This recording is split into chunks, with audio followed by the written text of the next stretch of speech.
ಬರ್ತೀನಿ ಅಂತ ಹೇಳಿದ್ದೆ. ಹಾಗಾಗಿ ಇವತ್ತು ಅರೇಂಜ್ ಮಾಡಿದ್ರು ಬ್ರೇಕ್ಫಾಸ್ಟು ಬಂದಿದ್ದೆ. ರಾಜಕೀಯ ಚರ್ಚೆ ಎಲ್ಲ ಜನರಲ್ ಆಗಿ ಚರ್ಚೆ ಮಾಡಿದ್ದೀವಿ. ಮಂಗಳೂರು ಪರ್ಟಿಕ್ಯುಲರ್ಲಿ ಮಂಗಳೂರು ವಿಚಾರ ಚರ್ಚೆ ಮಾಡಿ ವಿಚಾರವನ್ನ ಮುಖ್ಯಮಂತ್ರಿಗಳು ಬಹಳ ಮಂಗಳೂರು ವಿಚಾರದಲ್ಲಿ ಏನ್ ತೀರ್ಮಾನ ಸರ್? ಹಿಂದೆ ಒಂದು ಆಂಟಿ ಕಮ್ಯುನಲ್ ಅಲ್ಲಿಗೆ ಈಗ ಸೌಹಾರ್ದತೆ ಬರಬೇಕು. ಅಲ್ಲಿ ಹಿಂದೂಗಳು ಮುಸಲ್ಮಾನರು ಯಾವುದೇ ಕಾರಣಕ್ಕೆ ದ್ವೇಷ ಇರಬಾರ್ದು, ಸೌಹಾರ್ದತೆ ಬರಬೇಕು. ಅದಕ್ಕೆ ಸುಮ್ಮನೆ ಚರ್ಚೆ ಮಾಡ್ತಾ ಇದ್ದೀನಿ. ನಾನು ಹರಿಪ್ರಸಾದ್ಗೆ ನೀನು ಹೋಗಿ ಬರ್ರಿ ಮಂಗಳೂರಿಗೆ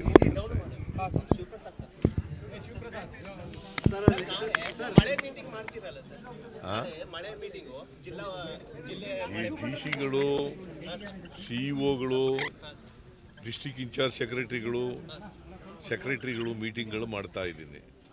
ಸೊ ಎರಡು ದಿನ ಮೀಟಿಂಗ್ ಮಾಡ್ತೀನಿ. ನಾಳಿದ್ದು 2 ದಿನ ಮೀಟಿಂಗ್ ಮಾಡ್ತೀನಿ.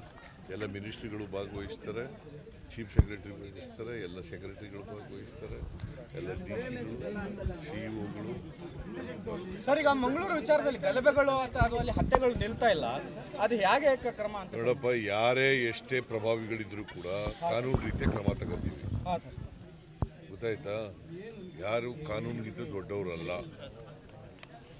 ಕಾನೂನೇ ಎಲ್ರಿಗಿಂತ ದೊಡ್ಡದು. ಅದರಿಂದ ಕಾನೂನು ರೀತಿಯ ಕಠಿಣವಾದಂಥ ಕ್ರಮ ತಗೋತೀವಿ.